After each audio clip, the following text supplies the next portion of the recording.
like to start by welcoming everyone to this very interesting webinar on Meet the Editors. I'm really delighted to have 4 prominent editors with us today. And before I introduce them, I would like to start by introducing myself. I'm Jackie Wahba, and I'm a professor of economics at the University of Southampton.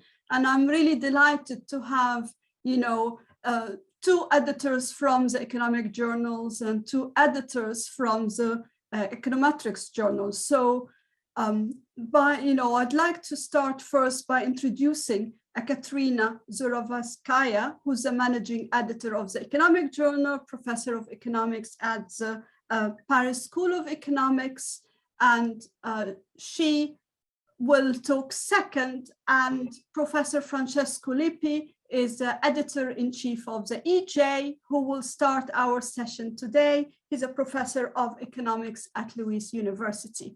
Following that, we will have 2 talks by Professor Jaap Abbring from he is the managing editor of the Econometrics journal. He's a professor of econometrics at Tilburg University.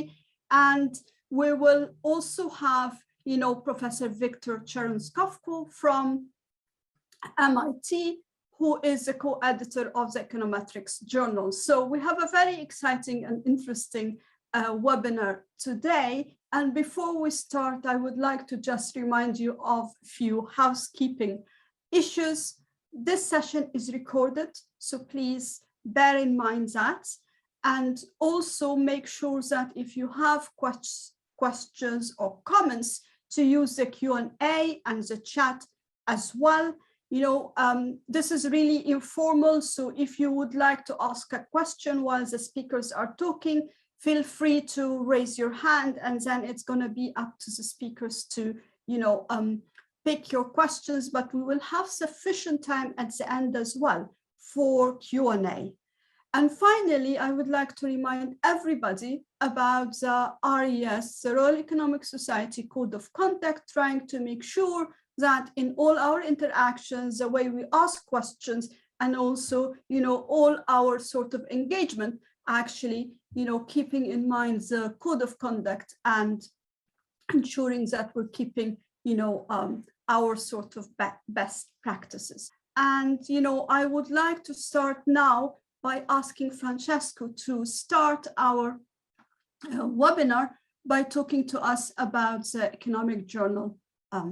So please, Francesco, the floor is yours.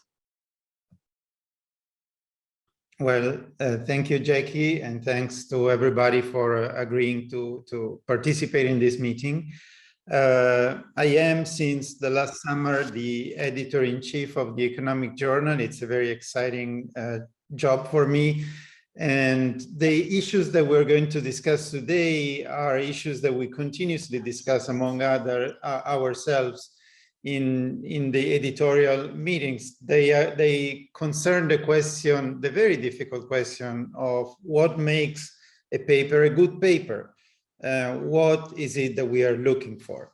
So let me share some slides just to provide some context. I'm going to assume, the audience is an audience of young people who don't have the experience that we older people have at this stage of our life, and to provide you like a bird's eye view of what is the landscape in the journal area, and how, to give you a roadmap of how to position yourself in there. So we all know, or most of us know, that there's some top 5 journals, the journals that in economics everybody would love to publish in.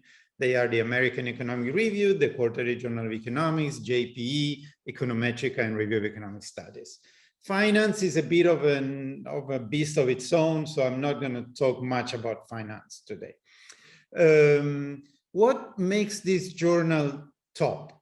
It's really, we don't have a formula to answer this question, but I would say that on average, in economics, journals are, they have such a reputation because they've existed for a long time. And during this time, they managed to publish papers that everybody knows, that everybody cites. So if you were to search at random in these journals, it's much more likely that you find a paper that has a high impact, a lot of citation, that the best discoveries or most important innovations, those papers that open up the route to new ideas, new fields appear in these journals. And therefore, you know, in other sciences, it doesn't work this way. In other disciplines, it's much more measured on, the metric is much more based on citations.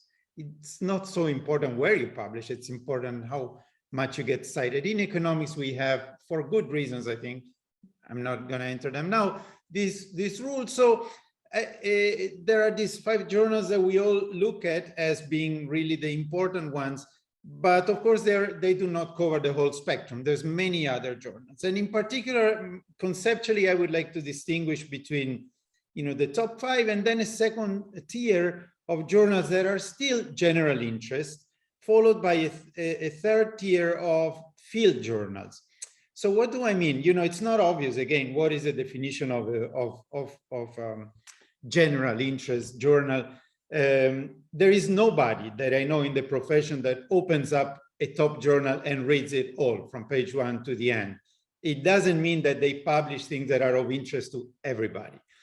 But what it means, I think, is that the news, the information that is published there is sufficiently important to, for instance, appear in a syllabus or at PhD level on the topic. Or, you know, a mirror image of this definition would be that anybody from any field can go to the library and pick up a volume of one of these general interest journals with some non-zero probability to find something that is also of interest to him.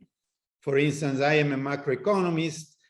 There is a very low probability that if I open an issue of, I don't know, the Journal of Public Economics, I find something for me, or the Journal of Labor Economics. These are more specialized, for they're more field specific. Okay, so why, and that is what motivates, you know, my ranking here in this third bullet about, say, the Journal of Monetary Economics is a very specialized journal, is a very good journal, but most of the readers of this journal are, you know, people that look alike. They are all in macro monetary economics.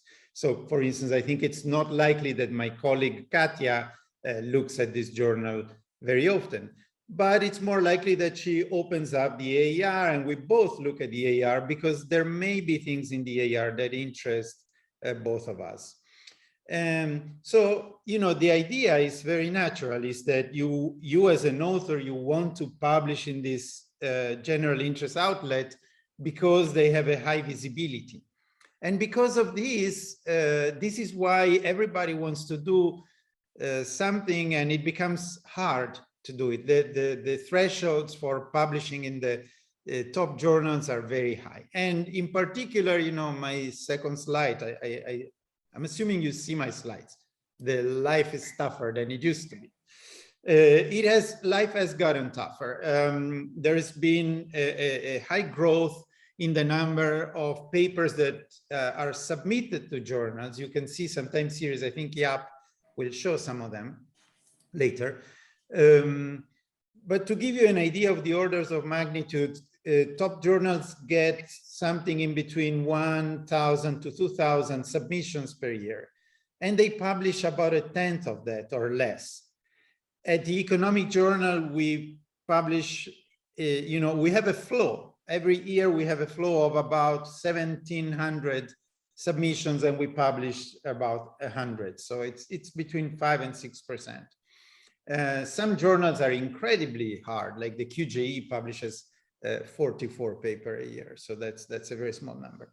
So obviously that is hard. And you should also remember that the sample that is selected is not that, you know, and that is where you have to, I think when I was young, something that it was not clear to me is how do I choose a journal? As you grow older and you make some experience, you tend to learn, you know, what to target. And I'm going to say a few words and my colleagues will say more about this. First, a final remark I want to make is, you know, there are trends in journals, and For instance, something that is trending in the past decade is many more papers now are data oriented. I think the big data revolution can be seen in economics journals too. There are less purely theoretical paper, even though, you know, they're still there. There are many papers being published that are novel in the sense of using novel data sets. Papers have gotten longer. Perhaps as a response, you know, rational anticipation of criticism, we tend to receive papers that are very long. And there's been recently a policy enacted, I think first by Econometrics, to counter this tendency, requiring authors not to send very long papers. So some journals have set explicit length limits for the submissions. There has also been a new tendency of opening the door to very short focused papers. We have done it at the Economic Journal. The American Economic Association created a dedicated journal for short papers, the Insights volume, which is, I think, in many ways a good idea because you know, they're much more likely to be read. Now, of course, there is a question, and let me put one of my final slide, how to choose where to send your paper. Well, it's not easy. Let me anticipate that, you know, this is a difficult question. I'm sure that if you talk to my colleagues, we all speak with some, we have to be humble because it's a tough question. What makes a good paper? First of all, our ambition at the Economic Journal would be to publish papers that are of interest to a broad audience. So when you read paper by Professor X and you think you could do a variation on that environment with maybe a few more data from a different country, that doesn't sound to me like, you know, a broad innovation. It's maybe interesting, and that's why we have field journals for, you know, marginal variations, but papers for top journals should be papers that have a bold, important bottom line, something that is new and that changes our way of thinking about the topic. Now, we know that these things occur rarely. But I think that's a question you should ask yourself when you have a paper and you're thinking about where to send it. You think, is this big enough to, you know, have a chance of entering a syllabus on this topic? I already said that, and I say it again. I think that's, to me, that's a reasonable metric. When I think, you know, I'm working in monetary macroeconomics, if I have a paper, I wonder if anybody was to teach a PhD level graduate class on this topic, would he mention this paper? If the answer is, and, you know, of course, it's difficult to answer about your own work. We all tend to think that, yes, our own work is very important, but with some, you know, humility, we should try to answer that question fairly. And if the answer is yes, then I think you have a chance of going to aiming at the top journals. Again, I remember when I was young and I thought many of my work were for top journals. Of course, I was wrong. I remember sitting next to a colleague in a conference, and he would tell me, I know when my papers are for top journals, most of them, they aren't. And I learned a lot from that person because, you know, now I also think that many of the things I do, I already know that they're not for top journals. They're of interest to me. I'm a specialist. I move around an area. Sometimes I discover some little details that they are of interest for people like me who work with these models. But, you know, when they tell me, okay, but what is the big novelty? Many times I don't know what to say. Okay, that's not a very general interest contribution. So when you write a paper, I think it's good to ask yourself, what is the main novelty? Can I boil it down? Try to boil it down to a few sentences and ask yourself how important that is. It is also very important that when you write a paper, you make that clear in the way the paper is written, what is novel.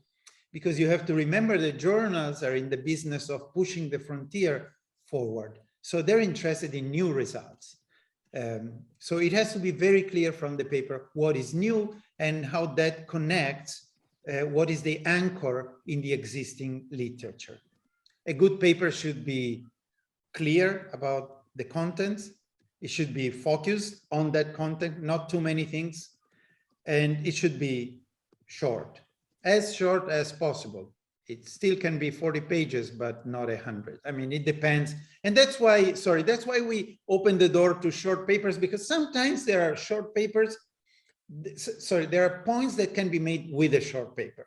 For instance, you know, there's been some interesting research documenting some new phenomena, say in the US, and somebody has a new data sets for the UK or some other country, and that maybe reinforces the finding or modifies these findings in an important way. This is something that can be made very, you know, in a very brief communication, and it's great because brief communications, I think they have a much higher chance of being read because they're not that scary. So to you know, recap, what is a good paper for the Economic Journal? Economic Journal has the ambition of being a general interest journal. So we cover all fields of economics. I spent some time trying to define what is a general interest article. We ask this question a lot. Is this paper ambitious enough? We know that many authors with, you know, high ambitions, they will try first a top 5. That's totally normal. That's what we editors also do. But, you know, there's not enough space in the top 5 for important contributions. And the Economic Journal is also there, close to the very top. We provide a very timely referee response and high quality. So I do hope that you will keep the EJ in your radar as a potential outlet. It is a global journal. Submissions are coming, are arriving from everywhere in the world. Some summary statistics, and that's my last slide about what we do at the journal. As I said, the number of submissions is going up. In 2020, we received almost 2,000, and we published 5% of the inflow. 95% of the decisions that are refereed are made for the first referee within 3 months. This is an incredible step forward compared to what, you know, processing times used to be when I think all of us were younger. You know, you used to wait 6 months, and that was a good average response time. So we're really pushing ourselves to provide a better service. And as you can see from the statistics, a very few papers go over a waiting time of 5 months. Now, because of the very large number of submissions we receive, we also have a very high rate of desk rejections.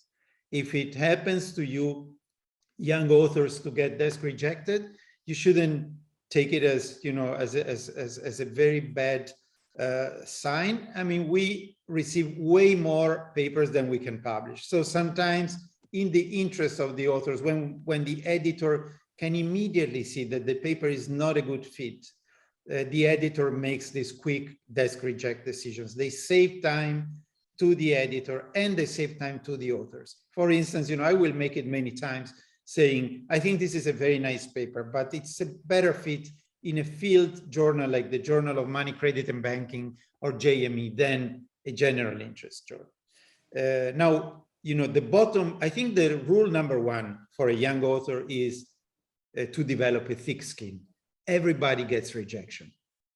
Even like Nobel Prize gets rejections on their papers. So we certainly, normal people, have to get used to rejections. There is a lot to learn. They are an opportunity to learn in terms of the perspective that they give you on the motivation of what we are doing, how broad it is, the scope of your results. And if you have referee reports, there will for sure be interesting content in these reports for you to make your paper better, both in, you know, the technicalities as well as the communication. So I think I'm stopping here. I'm sorry I went a bit overboard. Thank you. Thank you very much, Francesco. So we move to Katia. If you can please share your screen. Thank you very much for putting together the session. So my today's goal would be just to give you a down-to-earth advice based on both my experience as an editor, but also as an author, on how to prepare a paper for submission, but also how to deal with the feedback. And actually, Francesco already made some points, so I'll try to be brief and skip over some of them. Well, first, and it may seem obvious point, but it is important to talk through for yourself that in order to publish, you need to submit. But in order to submit, you need to have a paper. And what is a paper? Well, it is not just a collection of results, but it is a narrative. It is a text which needs to be considered as such. However, even though that's a text, economics is not a literature. And that means that even if you don't have an innate talent for writing, you still can learn how to write a good paper because it's a craft. And there are several things you need to keep in mind here. The first one is a structure. You should not underestimate how important a good structure of the paper is.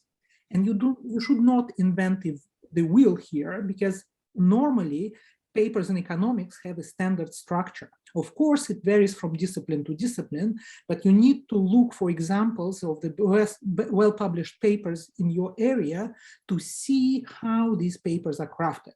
And it is important to understand that the structure means that each section has its own position within the paper, but each paragraph within a section also should be logically placed, and each sentence, even within a paragraph, should have its logic. And that leads to clearer papers and more concise. And that's what editors love. The other important advice for people who do empirical work is to treat the collection of exhibits, in other words, figures or tables, as something semi-independent. So in other words, if the person could look through the figures and through the tables, the reader should get an idea of the story you're telling. So think about the figures and tables not just as addition. At the same time, the text needs to be written that it needs to be understood independently of the figures and the tables. Given that the paper at the end is a collection of words, language is very important. And please do not underestimate how important it is to polish, to rewrite. And the mantra which you have to have on the back of your head when you're doing this is to cut and clarify always. For the people who are just at the start of their career, very often it's very useful to read your paper aloud. It first sounds weird, but if you try it, you will see how much it helps you to really hear what are the weak points. Many people use copy editors, and that's the right thing to do, but you should not underestimate or overestimate the role of copy editor and underestimate your role as an author. Copy editor cannot help you unless you have very, very good structure. Another thing which is important, and here's my advice to you as an editor, please proofread several times anything which you are sending off to the paper or to the journal, because typos really are considered as a bad signal of a fact that either you don't care or you're not good enough. So you really don't want to send that signal. In the paper, the most important part, of course, you need to have the results and everything, but how introduction is written is super important. It needs to be engaging. It needs to grab the attention of the editor and the referees, and you shouldn't start with describing the literature right away. The first thing to communicate is a motivation. You need to have a hook for people to keep reading. So they need to understand right away why it is important to study the question which you address. At the same time, you have to get early enough to what actually you do. It should be really on the first page, and many young authors make a mistake of postponing it later.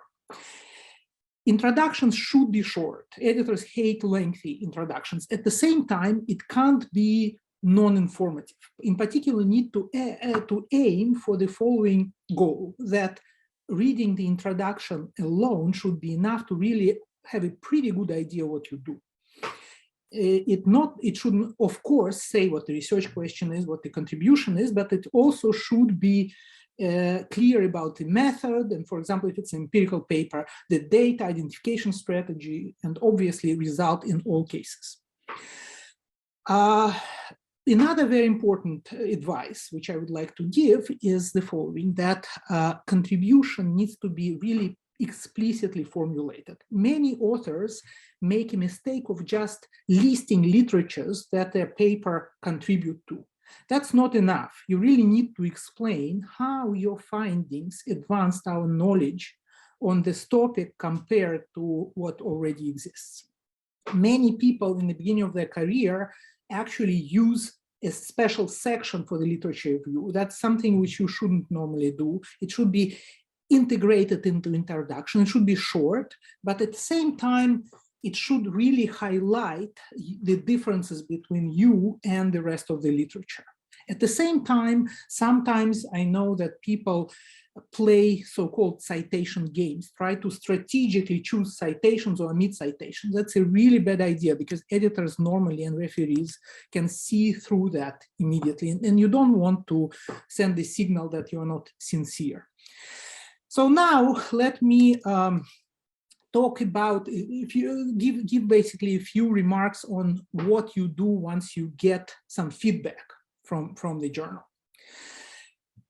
The most likely and the most common decision is rejection. And Francesco already said that even the superstars get rejection. That's a normal part of the academic life. So we just need to develop a thick skin and try to understand how to deal with this. And the main advice here, which I could give, is that you should never think of any feedback as useless. If the referees even you think got it all wrong, that just you need to treat that as a signal that you need to write clearer. And that means that you haven't been clear before. On top of that, the probability of getting the same referee is actually rather high. And I see that a lot at the Economic Journal because I send it to the referees and they already very often say, we've seen this paper in another journal. So you need to be responsive even after the rejection before you submit elsewhere. At the same time, you always need to focus only on those points which are major and which will increase the probability of getting a revisory submit in the next stage. So addressing minor points in the rejection after the rejection may not be a good idea. And in fact, I would say that especially in the early time of your career, the only time when you don't want to work at all on the paper and send it off right away afterwards is if you have a feedback that the paper just is not on the level of contribution for this particular journal, but otherwise it's absolutely fine.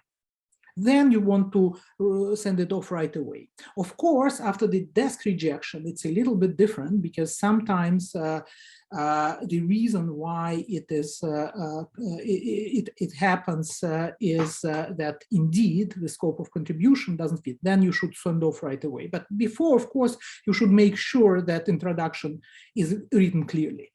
But it also could be that the desk rejection is, particularly for empirical papers, is done because identification strategy, for example, is not credible. Then you really need to think it through before submitting to the next step, to the next journal. The other general advice is never to sit on the papers too long. You know, nothing will get published unless it's submitted. So now, let me try to be very brief and give you a little bit, a few pieces of advice on what to do once you get the revisory submit. Well, the first thing is that no matter how harsh the language of the editor of the referees is, you should celebrate. This is a great news. And you always need to approach the feedback which you get with a constructive mood. Because at the end, you really want to convince the editor and the referees that A, you can do it and you've done it, and B, their feedback was useful for them. Do not postpone work on the revision. The editors may change, the subject may get out of fashion. Others could write that same paper and beat you in terms of time, so you really want to do it right away. Also, the referees may become unavailable, so the new referees may have some completely different ideas of what to ask. So when you ask me how long should it take the revision, then probably the ideal would be between 2 and 6 months. But of course, that depends on what you are asked for. If you are asked to do another experiment or some field work, that could take more time. But generally, if you just take long time for revision and there is nothing much as far as is required, usually delays are a bad signal for the editor. At the same time, you don't want to ever resubmit before you actually respond fully to the reports. All right, so the other sort of general advice for young scholars, which is useful, I think, is that you always should work on the paper that is closest to being published, because at the end, this is our main metric of success. How to prepare the revision? Well, take the feedback very seriously and work very, very hard. And sometimes it really takes rewriting everything, changing everything, restructuring everything. So don't be shy. Don't be in love with your own text. Only, be goal-oriented. Once you figure out everything which needs to be done, you will need not only rewrite the paper, but write a detailed point-by-point response to every comment of each referee and the editor. Of course, you don't always need to accept all of them, but you always need to convince the editor and the referees that you took comments seriously and you have a response, and revision is an improvement. And sometimes you just need to rewrite more clearly what was there before. So what else is important here? So sometimes the point-by-point response is overwhelming, because very often we have a lot of feedback. Then it is useful to also write a short summary of the most important avenues you take for the revision and why these are the most important improvements. If there are some points which referees raise, which you don't feel really belong to the paper, well, do the analysis, present it, but report it in the reply. Don't put it in the paper. And don't forget that editors, they don't really want a paper which is a very long collection of robustness exercises. It needs to be concise and to the point. So some unnecessary tests should just be in the replies to the referees. It's very rarely the case, especially if you think it through, that the advice of the two referees is conflicting. If so, then you need to really very clearly explain to the editor and to both referees why you follow one and not the other, and always follow the guidelines of the editor. The other thing which usually young people ask me in the beginning of their careers, can they, write to the editor and ask how to make a revision? Generally, it's a bad idea. So editors are busy and they don't like complications. So if you can sort it out on your own, it's better. So do that only in extraordinary, rare circumstance. Then the advice of the editor is internally inconsistent. And it's much better just to sort it out of yourself and explain what you're doing. And of course, needless to say, you need to be very respectful and very appreciative, even for, responding to the most negative referees. The other important thing is that if you find a mistake in the first version, and that does happen, I should say, when people revise, you need to first correct it, of course, and very clearly explain the issue and the implications of these mistakes to the editor and to the referees. Do never try to cover up, because it will definitely become apparent. And just to save time, let me offer just a few more remarks on this. So the other possibility as a reply from the journal is not is neither reject nor revise resubmit, which is so-called reject resubmit, or rejecting with leaving the door slightly ajar. In other words, the editor gives you the permission to rework the paper and resubmit again to the same journal. This is a very strong signal that the editor is actually willing to reconsider. So therefore, you absolutely need to seize this opportunity and try again, because you don't want to spoil any chances which you're given. Chances are rare. And you do need to treat it as a normal revise resubmit, with just only one difference. You don't want to publicize it. You don't want to put it on your CV or web page and so on and so forth. But in terms of approaching it, I would approach it just as normal R&R. Of course, needless to say, the revision should be particularly drastic in this case and particularly convincing. So I think just for the sake of saving time, I will leave it here and maybe offer additional advice in the question and answer session. Thank you very much, Katya. This was really useful and practical advice. So we're going to move to the Econometrics journal, and Jaap is going to start. That was actually great. I think I got some tips that are still useful for me at my slightly older age from Katya there. That's good. I'm mostly going to follow up on what Francesco said by zooming in on the role of field journals and how to deal with that. Obviously, from the perspective from the journal that I'm the managing editor of, just the Econometrics journal, which is a journal in the econometrics field. So, clearly one of the, everyone writes papers in a certain field, and if you write a paper in a field, one clear option is to submit it to a journal in that field, a field journal, a specialized journal.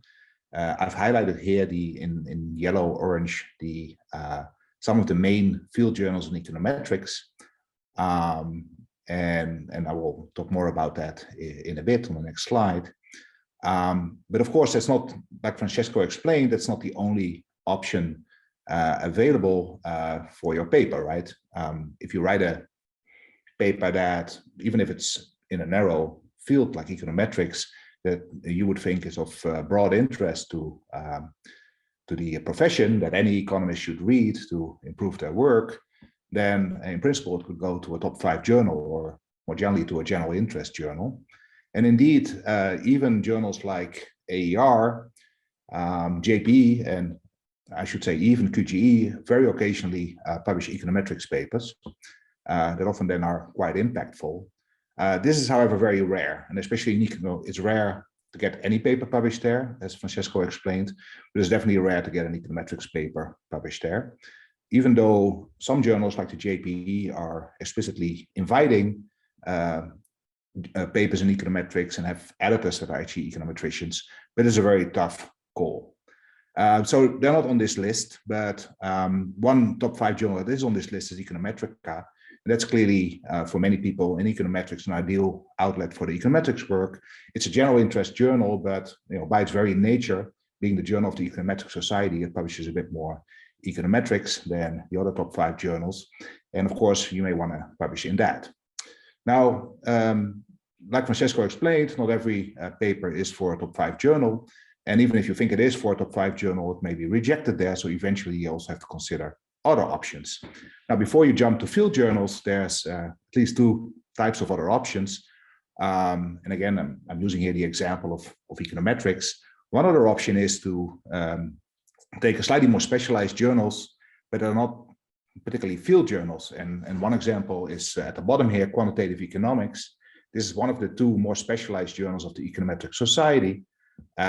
It does publish econometrics naturally, because the other one is Theoretical Economics that doesn't publish econometrics, but it's broader because it also publishes things like computational macro and all kinds of other applied theory. And so so that's one option. Another one is at the top, a journal like JBES. It's, I think, very close to a field journal on econometrics, but if you read its aims, it's more there's a more applied focus.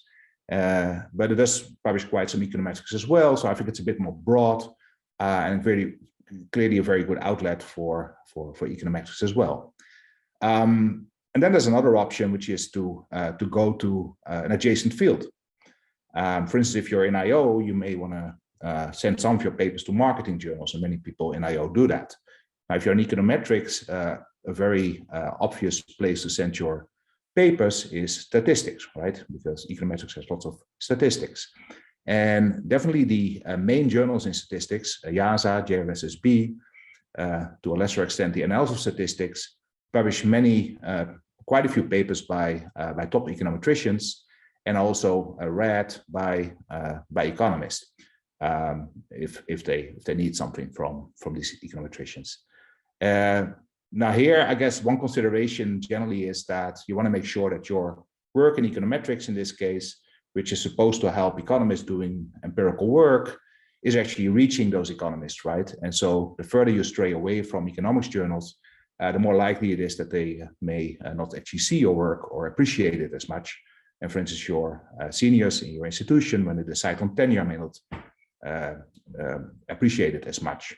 Now, of course, if you go for the main journals like IASA and JRSSB, which are very well established, also in econometrics, that's not a big deal. But if you stray away and go to some more obscure journals in another field that are farther away from economics and not used so much by economists, that's clearly a consideration that may actually work against you. Now, finally, of course, a very good outlet for your work is a field journal in econometrics, the yellow journals over here. Now, I've ordered them by impact factor, obviously for the reason that the econometrics journal is at the top this year. So it's a bit self-serving. Now, I must say that there's lots of variation in impact factors over years with small journals like this. So part of this is just luck.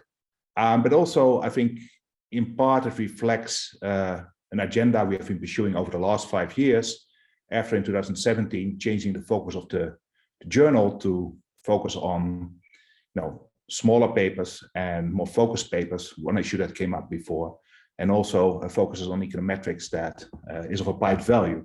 So let me explain that a little bit. So each of these 6 journals, field journals, have their own, they're all very similar in the sense that they publish econometrics, but they all have their own characteristics.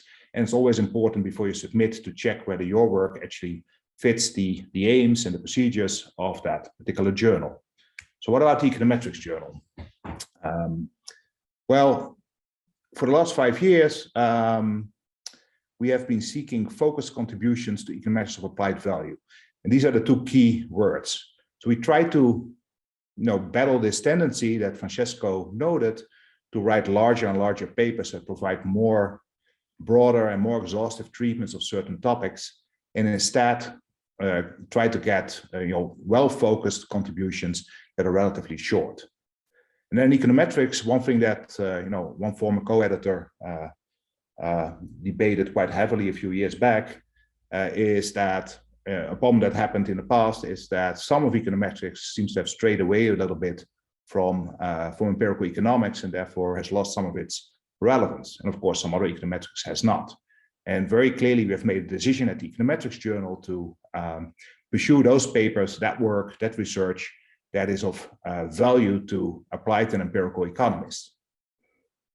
Now, these are the 2 key things in our editorial aims. And of course, we can say that, but how do we actually implement that? Well, first of all, we require that submissions are short.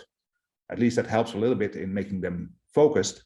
And we don't have a strict page limit, but we normally don't consider papers that have more than 20 pages in the journal template that we also require. And we also require, and this is kind of unique in economics or in econometrics, we require that papers have an empirical application that demonstrates the field of application of anything that is proposed, and also ideally show that in an important application that may have been published before, the proposal actually makes a difference, an important difference, right? Now, we also, because we have shorter and focused papers, well styled in this template, we can offer quick review. We aim at dash rejecting or assigning to referees within a week and getting referee decisions back within 3 months. And we managed to do that. And also importantly, we try to avoid major revisions by explicitly instructing referees not to suggest them. They actually cannot suggest them. And in particular, what we try to avoid is that is asking authors to actually do horizontal expansions of their work and cover all kinds of perspectives on the problems that they're studying and writing essentially some completely new papers in the revision process. So what you submit is what is being judged, and at worst we will ask for minor revisions, or actually at worst we actually reject it. And this way, of course, we also ensure that papers stay focused and stay relatively small. This all allows, and once a paper is accepted, we do check, we do ask for replication packages, check those, and then publish them quickly.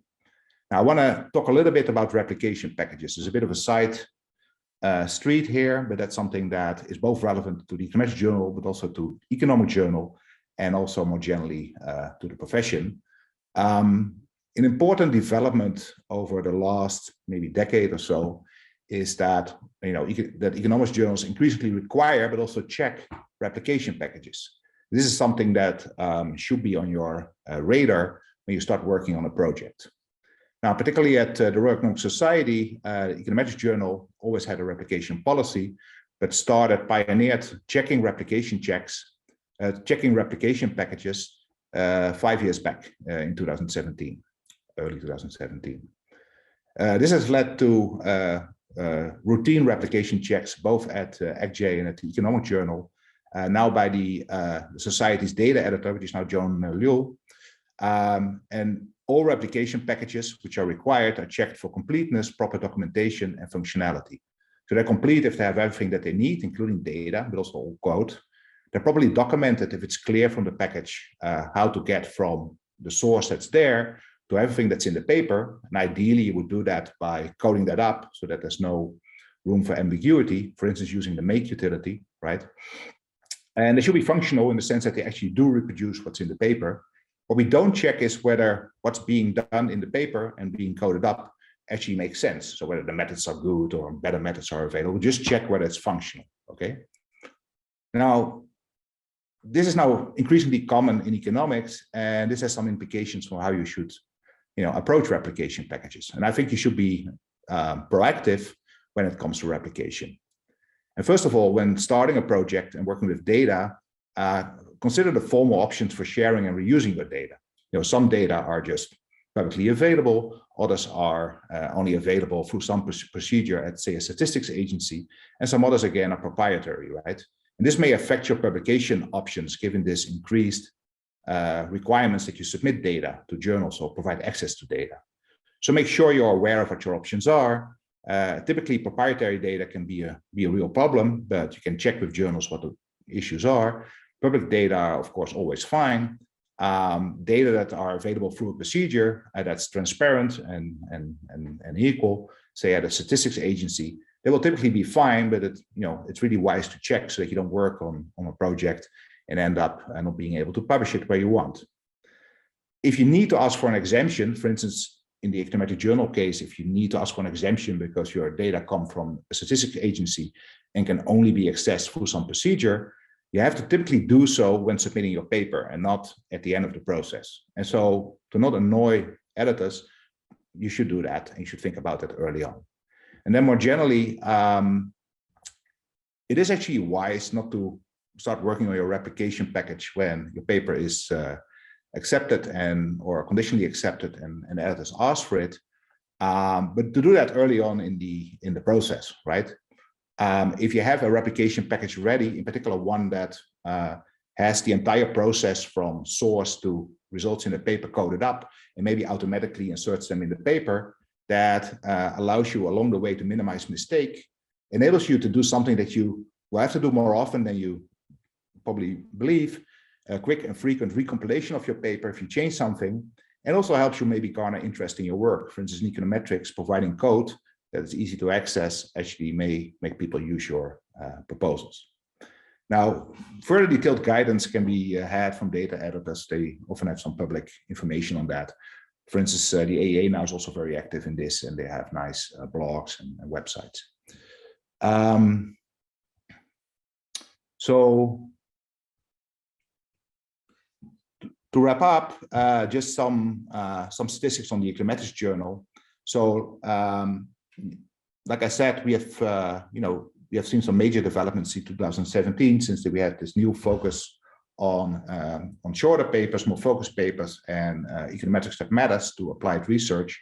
So we've seen major growth in submissions, acceptances, the number of papers published, and also impact. It's still a small journal, Joe, relative to those general interest journals, and maybe even relative to some of the direct competitors. We get some 150 submissions per year now.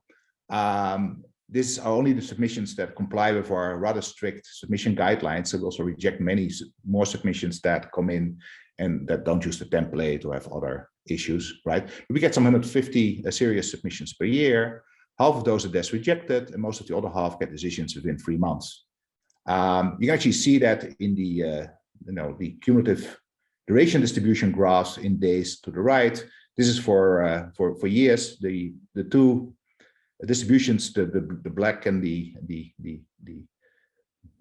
purple, whatever that is, one on the right, are actually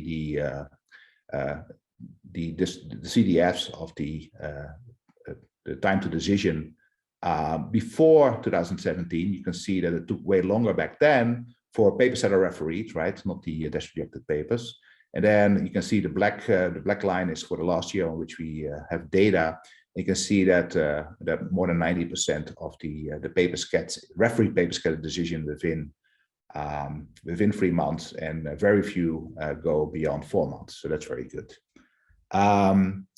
Now, decisions are typically either rejection or minor revision, as I've explained before. We're quite successful in that. And so that keeps the process short as well. And it also actually keeps papers focused. We don't ask you to do all kinds of horizontal extensions, and that's important. We make some exceptions for junior people submitting and having a good idea, but not working it out so well. But generally, we try to avoid major revision. Now, our acceptance rate is quite a bit higher than EJ's. I think it is about 20% of those submissions that confirm the guidelines. I'm actually quite happy with that. I don't like these very low acceptance rates. I said, ideally, we only get papers submitted that we like. That's not the case, but 20% is pretty reasonable, I guess. We can accept any paper that, so we have pretty flexible, we don't have page limits on the journal, so we're pretty flexible. We pretty much work with absolute criteria on what we like to publish and not. So we just accept whatever we want to accept. And if we accept more papers, we publish more papers. It doesn't lead to further delays in publication or something like that. So that's a very nice feature of the current publication process. A few years back, we were way smaller, but in this year's volume, we published 34 articles in 3 issues, and we expect to publish 36 next year. As you saw before, our impact factor is really high. It's among, it's not far from some of the top 5 journals, like Econometrics. It's well above some of our direct competitors. It's still quite a bit below, for instance, EJME, but it's really good. It will vary again next year, but I think we're doing pretty well here. Final word about the way the journal operates. So I'm the managing editor. I'm supported by a deputy managing editor, with Tobias Klein, who's also in Tilburg. Together we do the screening and the management of the journal. And I, together with 4 co-editors, of which Victor Chernozhukov is one, handle all the papers. So once I assign papers to the co-editors, they handle them independently. They have a mandate to make decisions and everything. So they're just independent decision makers. We're supported by a data editor that works both for us and for the economic journal that checks the replication packages after conditional acceptance. And we also have 59 from 1st of January 2022 associate editors, which are all great econometricians who act as ambassadors, advisors, and senior referees for the co-editors and me, but do not take decisions themselves. And that's basically it. So I'm going to stop there. Thank you very, very much for this very valuable insight. I think we're going to move now to Victor. We're sticking with Econometrics Journal. And Victor, the floor is yours. Yeah, thank you. I don't have any formal slides to share, and I'll just offer some comments on top of what has been said. Yeah, like in terms of publication tips, I think the publication tip number 1 is perseverance. I think producing research and then eventually publishing it is a marathon. So it takes a long time. So it's good to pace yourself, to work hard, persevere. And it's also, I found that like early on, I found that working in a team is much better than working alone, like working solo. My early work was like all solo, but then I ended up just finding co-authors because it's always like more fun. People see the mistakes that you make. Sometimes you're just blind to your own mistakes. You just don't see them. I don't see my own typos, for example, because in the brain, like the image is all correct, and when you read the text, you just don't see your own. Well, at least for me, I don't see my own mistakes. Given that you, let's say you have a good idea and then you want to publish it, there are huge returns to high quality writing. So investing in writing exposition is very important. There are huge returns.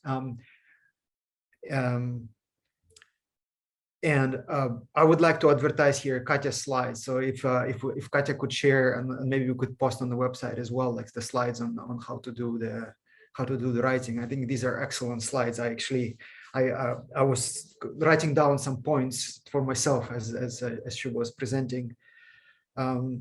Let's say you really have a good paper, you try it out in top 5, you get rejected. Don't get disappointed, because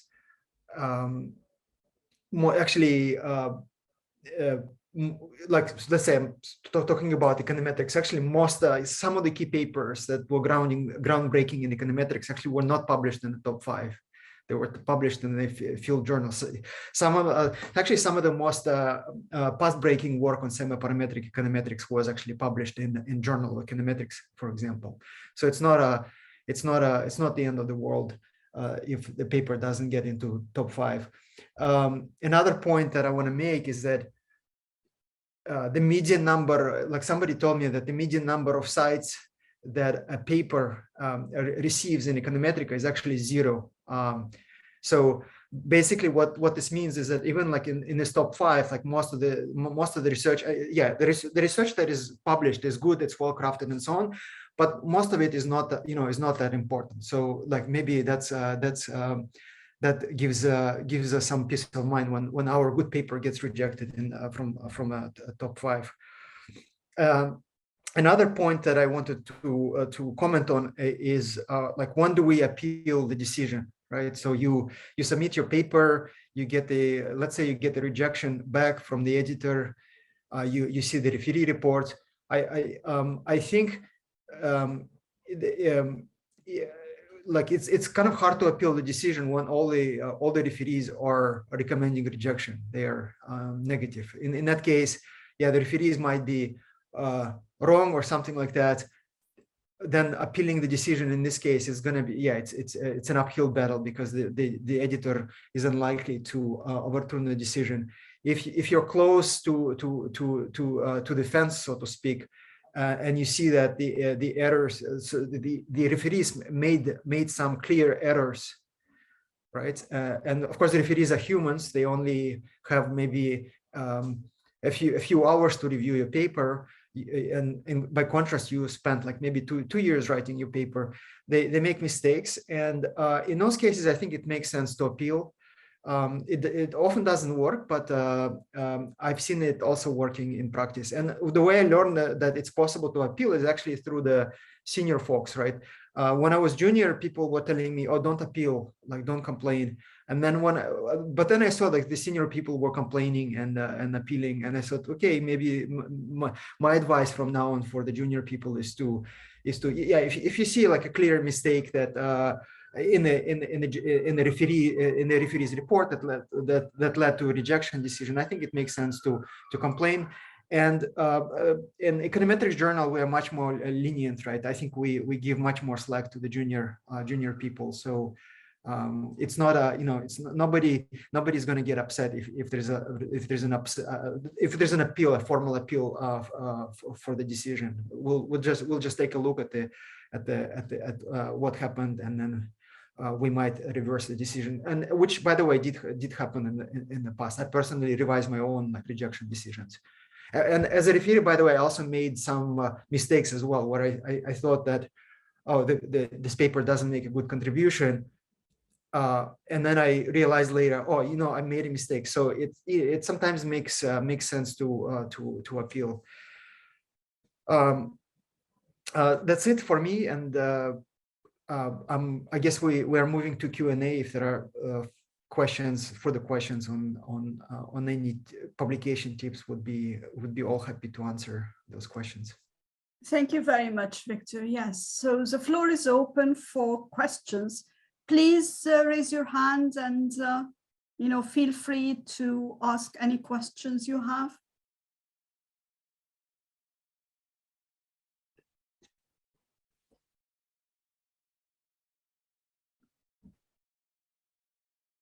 Don't be shy. We're here to help you. Yes. So maybe until somebody, you know, thinks of a question, I can start by asking a question which might be helpful, especially for young people, which is basically sending papers without the consent or without telling the supervisor with the supervisor name or without telling the co-authors that the paper has been sent, you know, and, you know, whether people should really be careful about just sending the paper to one journal at a time. All of those practices, I think, might be, you know, a little bit foreign for early career researchers who do not know what is really the best etiquette in terms of sending papers. So if any of the editors would like to comment on that, I think that would be useful.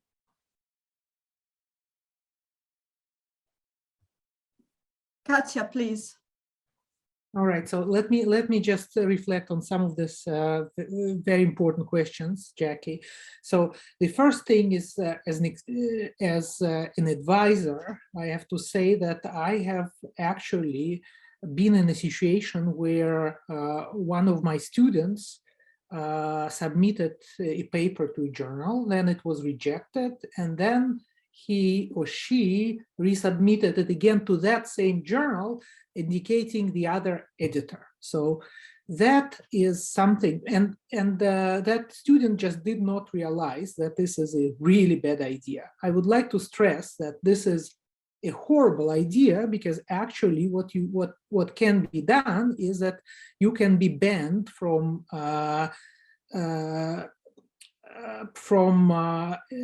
submitting your paper to this journal for life if you do this. So basically, rejection is a rejection, and Victor is right that you can formally appeal, but you cannot just, you know, send it again pretending that this is the same. This is a different paper.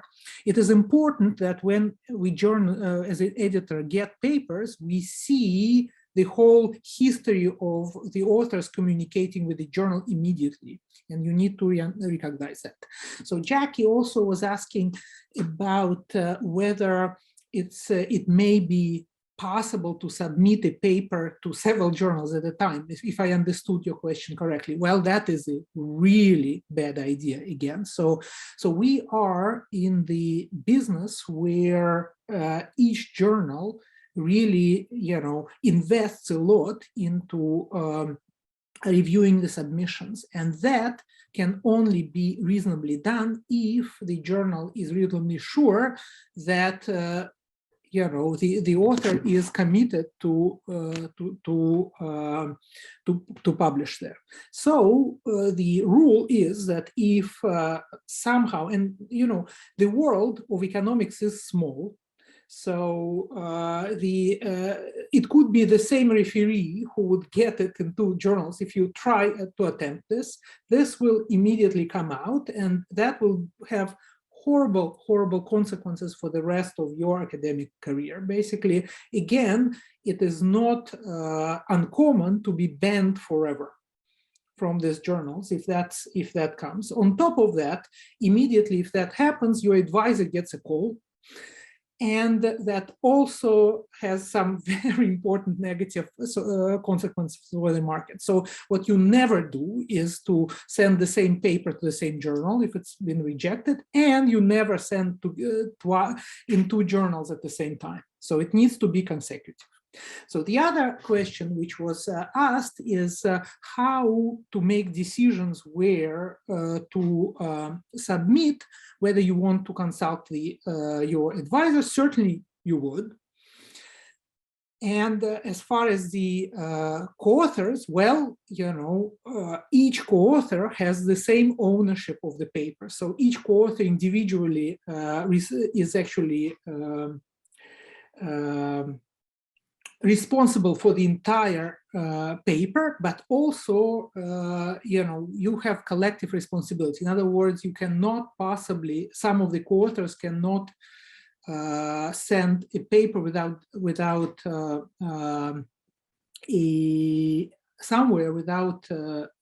other co-authors being okay with that. Let's say it needs to be a collective decision. Thank you very much. Of course, I knew the answer, but I think those are important things which do happen, you know, occasionally, infrequently, but I think they are useful to sort of highlight. So any other questions? Okay, I think Francesco, you wanted to comment. Please go ahead. Well, if there are no questions, yeah, so actually it happened to me. So these events that we're talking about now are sort of extreme events. They don't happen very often. That, you know, we receive a paper that's been submitted simultaneously at more than one journal or something like that, but they actually do happen. So I guess the few listeners we have in this moment should just take this as, you know, like a never, I mean, yeah, probably, you know, it's not advice that you need to receive from us, but tell your friends, you know, these things should not be done. I did actually once made a decision on a paper and I sent out the reply, and a few hours after I got an email from this person saying, why are you writing to me? I never submitted that paper. And it turned out that one of his students had submitted a paper using his name. I mean, this is, you cannot believe it, but it had happened. And, you know, it created for a moment a bit of confusion, like, you know, yeah. But if I may return to an issue that was raised that I found very interesting, this issue of appeals, you know, and difficult decisions. So we editors are humans and we make mistakes. I mean, that's very natural. So it happens, as Victor was saying, that sometimes, you know, maybe a few years down the road, you realize that some paper you rejected had something good. There was a hidden gem that I did not see, and then the paper is successful somewhere else. This can happen. As any, you know, professionals, we make mistakes, doctors make mistakes, and it's unfortunate, but, you know, it's type 1 and type 2 errors. And it's just impossible to do this job without making any mistakes. The point from my perspective as an editor is that I cannot spend, you know, every paper we evaluate takes a significant effort on our time. The 9 editors of the Economic Journal handle about 200 papers per year each. Some of us are above 200. So imagine if we open the door to re-evaluating a great number of those, it just becomes impossible. So, you know, whereas sometimes, you know, there is the occasional exceptional, but really exceptional circumstance in which both the editorial team and the referees completely misunderstand, or worse, you know, maybe they sort of misconduct, and then an appeal is, you know, has grounds, and this sometimes happens. But most of the times, the kind of appeals that I see is that an author gets a rejection, and the rejection argumentation is made of points 1, 2, 3, and 4. And what the author will do will pick up on 2, but completely forget, you know, the others. And what we have to realize as authors is that editors are, you know, editors put their face behind the decision. They make judgment calls. sometimes an editor goes against referees, because both in, when referees are negative, an editor decides to go on nevertheless, and vice versa. And why this happens is because the editor is not just a bean counter, like you say, oh, 2 yes and 1 no, that's a 2-1. No, that's not the job of the editor. The job of the editor is to try to see through the messages and ask the difficult question, is this paper having a novel content or not? And this is a difficult decision. And I return to my initial point, it's a decision where we can make mistakes. But oftentimes, we have to learn to live with these mistakes. So in my view, in general, I would say, maybe here I differ a little bit from what Victor said. I don't think that appealing is something that one should normally rely upon, unless it's really on exceptional circumstances. There are many journals. When I was young, my advisor told me, this is not going to be a problem as long as we run out of envelopes. This was the time when you really had to print the material and put it in an envelope. And I would say, if the economic journal rejects you, unless it's really clear that there has been some serious mishandling of the procedure. This is what I would say about the economic journal. Thank you very much, Francesco. I think we've got one question. Valentin, if you can please unmute yourself and ask your question. We can't hear you, unfortunately. You're muted.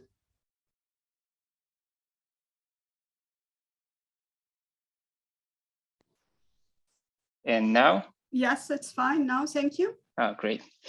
Yeah, I had a question regarding, thank you for your inputs. It's all very useful. I had a question that's not so much important. It's on signaling the journals where you've already submitted after it's been rejected there, whether it's a good idea or not to signal in new submissions where your paper has been submitted before, like through acknowledgements of anonymous reviewers and you name the journal.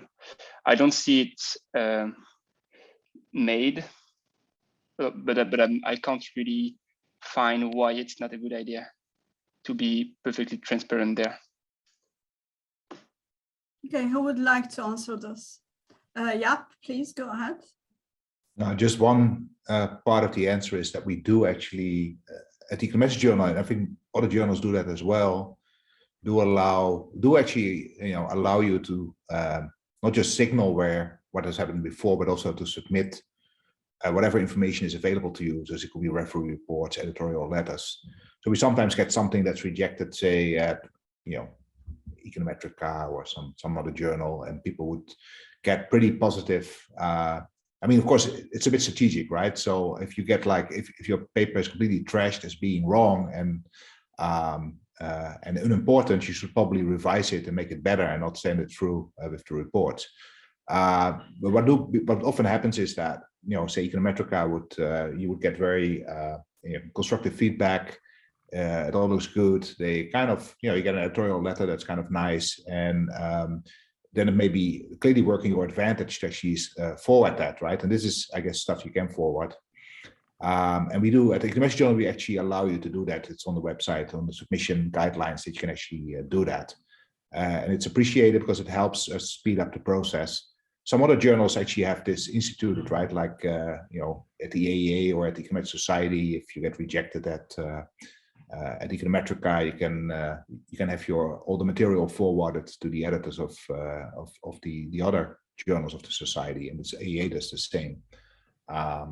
And at other journals, I don't know if they don't ask for it, whether you should do it. Maybe someone else has some ideas about that. Yeah, Katja, would you like to add to this before we move to our next question? Yeah, thank you. We at the EJ explicitly allow this. And let me give you again down-to-earth advice of how to do that. If you choose to do this, first of all, do it when the rejection in the previous journal was sort of marginal. That's first. Second, you absolutely need to give all the feedback. So letter of the editor and all referees, including the negative ones. You cannot pick just one referee report and submit it, because that is not credible. The third thing which I would advise you to do is to write actually a response of what you have done in order to address these things. So why you would want to do it generally? Well, first of all, it basically speeds up and makes a much more credible decision of the editor as far as whether you would be desk rejected or sent to the review process. So if you want to make it more efficient and more convincing that your paper is worthy of the review, that should be done. But if you just send the reports and not mention how you address them, that's a negative sign. Thank you very much. I think we have one more question. Svetlana, if you can please ask your question. Yes, thank you for a very informative talk. I was just wondering for the set of editors, when you're submitting your papers, kind of what sort of timeline do you tend to expect in terms of how long it takes, how many submissions it takes, kind of like what is an expected value, basically?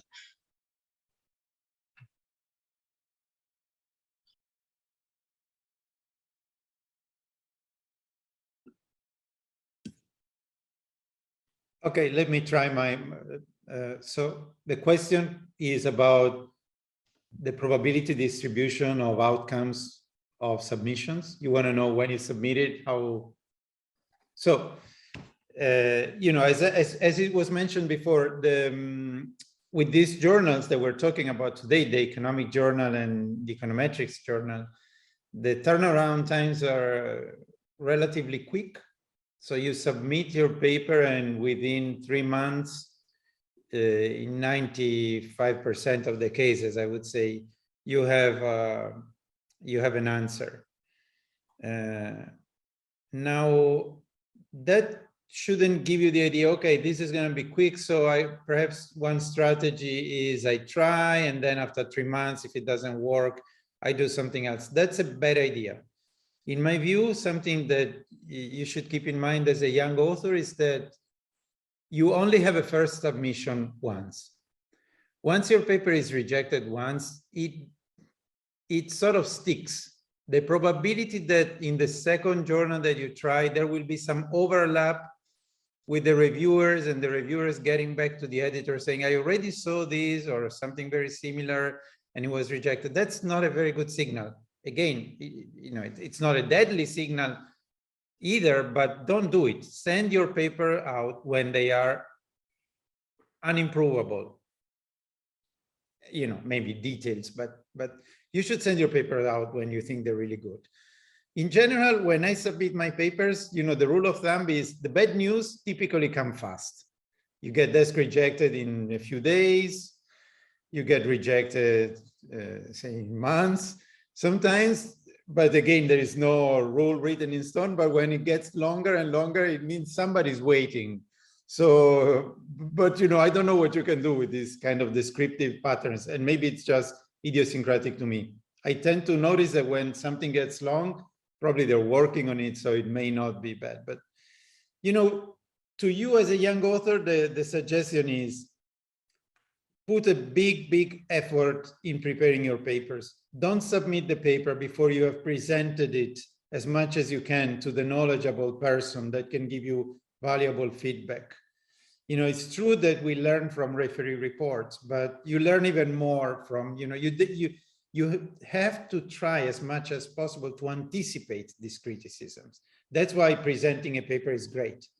Now, when you're young, it's a little bit harder maybe to go and present it in the big places when your peers are, but you have to try, send it to them with a short summary, try to get some feedback, because feedback is important. You shouldn't send out a paper that is immature.